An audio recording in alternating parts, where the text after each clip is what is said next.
Good morning students. तो आज हम पढ़ेंगे बुक एम्प्लॉयबिलिटी स्किल्स की यूनिट फर्स्ट कम्युनिकेशन स्किल्स का session 5 barriers to effective communication. इससे पहले हम पढ़ चुके हैं संचार के तरीके, मौखिक संचार, गैर मौखिक संचार, संचार चक्र और प्रतिक्रिया का महत्व। तो आइए शुरू करते हैं सत्र 5 प्रभावी संचार की बाधाएं। तो सत्र 5 प्रभावी संचार की बाधाएं, बैरियर्स टू इफेक्टिव कम्युनिकेशन। प्रभावी संचार क्या है? अब हम जानते हैं कि संचार के विभिन्न तरीके हैं, गैर मौखिक, मौखिक और दृश्य। ये तीनों हम सब पढ़ चुके हैं। हालांकि ये सभी तरीके केवल तभी प्रभावी हो सकते हैं जब हम पेशेवर संचार कौशल के मूल सिद्धांतों का पालन करें। इन्हें 7C अर्थात स्पष्ट, संक्षिप्त, यथार्थपूर्ण, ठीक, सुसंगत, पूर्ण और शिष्ट, मतलब clear, concise, concrete, correct, coherent, complete, courteous. तो 7C क्यों बोल रहे हैं इनको? क्योंकि ये जो वर्ड्स हैं ना 7C से स्टार्ट हो रहे हैं और 7 वर्ड्स हैं, इसलिए हम इसको 7C बोल रहे हैं। ठीक है, तो इन वर्ड्स को कहाँ समझाया गया है? नीचे एक चित्र में समझाया हुआ है। अगर ये 7C आपके कम्युनिकेशन में प्रेजेंट है, उपस्थित हैं, तो आपका जो कम्युनिकेशन है वो इफ़ेक्टिव होगा। ठीक है, प्रभावी संचार होगा। तो हम इन 7C's को पढ़ लेते हैं। सबसे पहला C क्या है? क्लियर, दैट इज स्पष्ट। तो आप जो कहना चाहते हैं उसके बारे में स्पष्ट रहें, आप अपने खुद से कंफ्यूज ना रहें, आप जो कहना चाह रहे हैं वो स्पष्ट बात होनी चाहिए। अगला है कंसाइज, दैट इज संक्षिप्त, सरल शब्दों का उपयोग करें, केवल वही कहें जो आवश्यक है। हाँ, भारी बड़े बड़े शब्दों का उपयोग ना करें जो सुनने वाले के लिए कठिन हो, सरल शब्दों का उपयोग करें। अगला है कंक्रीट, दैट इज यथार्थपूर्ण। यथार्थपूर्ण शब्दों और तथ्यों का उपयोग करें, मतलब कि एग्जैक्ट वर्ड्स और फैक्ट्स का हमें इस्तेमाल करना चाहिए, मन से कुछ भी बोल नहीं देना चाहिए। ठीक है, नेक्स्ट चलते हैं correct, use correct spelling and grammar. तो आपकी वर्तनी, प्रोनाउंसिएशन और व्याकरण का उपयोग ठीक से किया गया होना चाहिए। नेक्स्ट इज कोहेरेंट, सुसंगत, work should make sense and relate to the main topic. तो आपके जो शब्द हैं, आपके जो वर्ड्स हैं वो सेंस बनाने चाहिए और मेन टॉपिक से रिलेटेड होने चाहिए, मेन टॉपिक से हटके बात ना करें। ठीक है, यहाँ पे ऊपर लिखा हुआ भी है। नेक्स्ट इज कंप्लीट, पूर्ण, सभी आवश्यक जानकारी शामिल होनी चाहिए। तो आप जो संचार करें, आधी अधूरी नॉलेज ना दें उस सामने वाले को। आपकी जो संचार हो रहा है, आपकी बातों में पूरी आवश्यक जानकारी शामिल होनी चाहिए। अगला है कर्टियस, दैट इज शिष्ट, सम्मानजनक, मित्रवत और ईमानदार रहें। तो अपनी बातों में ईमानदार रहें, सम्मानजनक तरीके से बात करें सामने वाले से। तो ये 7C's हैं जो कि प्रभावी संचार के लिए बहुत ज़रूरी हैं। तो ये टॉपिक इम्पॉर्टेंट है, इन 7C's को अच्छी तरह से याद कर लीजिएगा। हम आगे चलते हैं। प्रभावी संचार की बाधाएं। प्रभावी संचार की बाधाएं हैं कुछ, यहाँ पे एक चित्र दिया हुआ है, उसको स्टडी कर लीजिए। वहाँ पे प्रभावी संचार की जो बाधाएं हैं वो लिखी हुई है।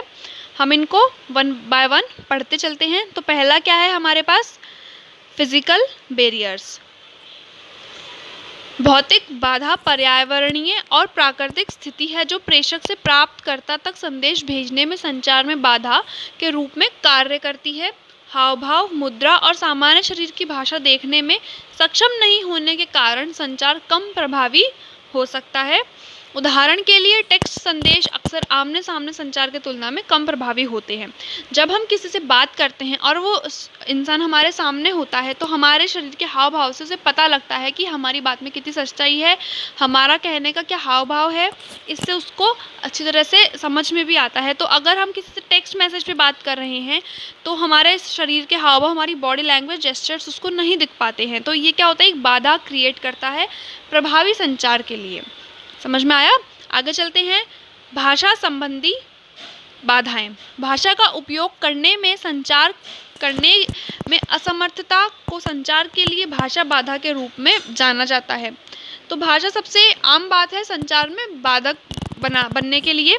उदाहरण के लिए स्थानीय बोली, स्लैंग, पेशेवर शब्दजाल और क्षेत्रीय बोलचाल संचार को मुश्किल बना सकते हैं। जैसे किसी एक एरिया की पर्टिकुलर लैंग्वेज है, दूसरे एरिया वाले को समझ में नहीं आती, या फिर जो चीज़ें हमारे यहाँ पे नॉर्मल है किसी और के लिए वो थोड़ी एग्रेसिव हो सकती है, ऑफेंसिव हो सकती है। तो ये चीज़ें क्या होती है? बाधाएं उत्पन्न करती है। इंटरपर्सनल बैरियर्स, पारस्परिक संचार में बाधाएं तब आती है जब प्रेषक के संदेश को अलग अलग तरीके से प्राप्त किया जाता है कि यह किस तरह का है। ऐसे किसी व्यक्ति के साथ संचार करना भी मुश्किल है जो अपनी भावनाओं और विचारों को बात करने के या व्यक्त करने के लिए तैयार नहीं है। तो हम ऐसे किसी व्यक्ति से बात किस प्रकार से कर सकते हैं जब वो अपनी भावनाओं और बातों को व्यक्त ही नहीं कर पा रहा है, करना ही नहीं चाह रहा है। ठीक है, तो ये क्या होती है, पारस्परिक कुछ बाधाएं होती है। संगठनात्मक बाधाएं, ऑर्गेनाइजेशनल बैरियर्स।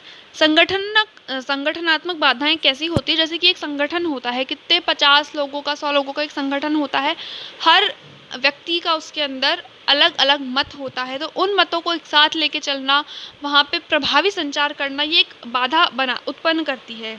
ठीक है, एक औपचारिक संगठनात्मक संरचना में सुपीरियर अधीनस्थ रिश्ते संचार के मुक्त प्रभाव में बाधा बन सकते हैं। इसके अलावा कभी कभी कड़े नियमों के कारण कर्मचारियों को अपने साथियों के साथ भी संवाद करना मुश्किल लगता है। कई बार किसी संगठन के कुछ रूल्स ऐसे होते हैं, कुछ नियम ऐसे होते हैं कि वो अपने कर्मचारी से ढंग से बात नहीं कर पाते, या फिर जो उनका लीडर है वो कम्युनिकेट करने की इतनी अपॉर्चुनिटीज़ प्रोवाइड नहीं करवाता है। तो ये क्या होती है, कुछ संगठनात्मक बाधाएं होती है, ऑर्गेनाइजेशनल बैरियर्स होती है। नेक्स्ट इज सांस्कृतिक बाधाएं, कल्चरल बैरियर्स। सांस्कृतिक बाधाएं तब होती है जब विभिन्न संस्कृतियों के लोग एक दूसरे के रीति रिवाजों को समझने में असमर्थ होते हैं, जिससे परिणाम स्वरूप असुविधाएं और कठिनाइयां होती है। लोग कभी कभी अपनी सांस्कृतिक पृष्ठभूमि के आधार पर दूसरों के बारे में रूढ़िवादी धारणाएं बनाते हैं।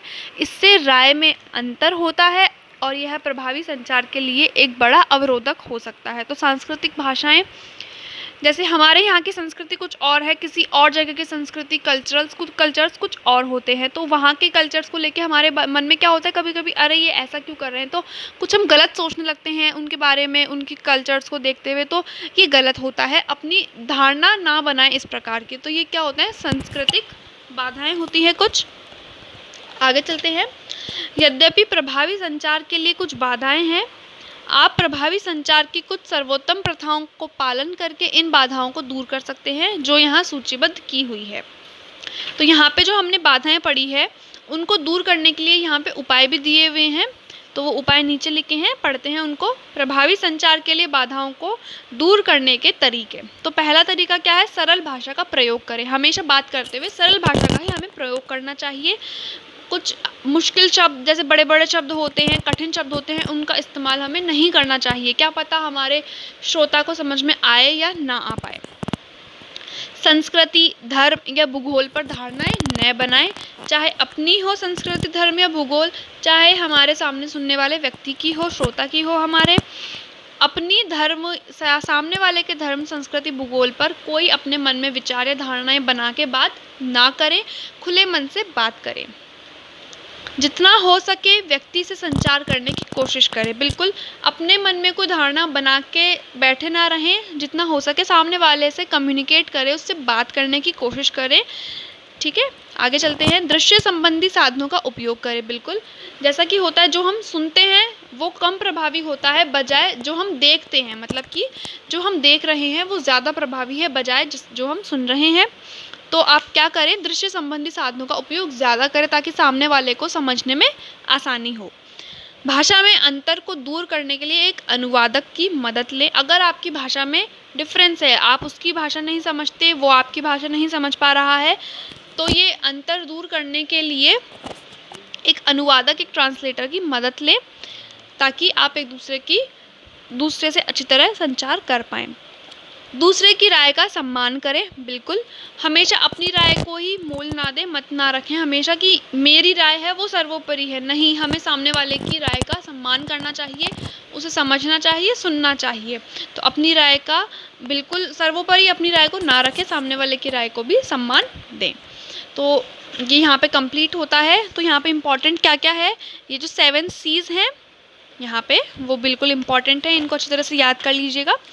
और आगे प्रभावी संचार की बाधाएं क्या क्या होती है वो भी इम्पॉर्टेंट है, और इनको दूर करने के तरीके, ये सब अच्छी तरह आने चाहिए आपको। तो यहाँ पे ये ख़त्म होता है। जो आगे क्वेश्चन आंसर्स हैं वो आपको पढ़ लेने हैं, सॉल्व कर लेना उनको। तो यहाँ पे have a good day, bye.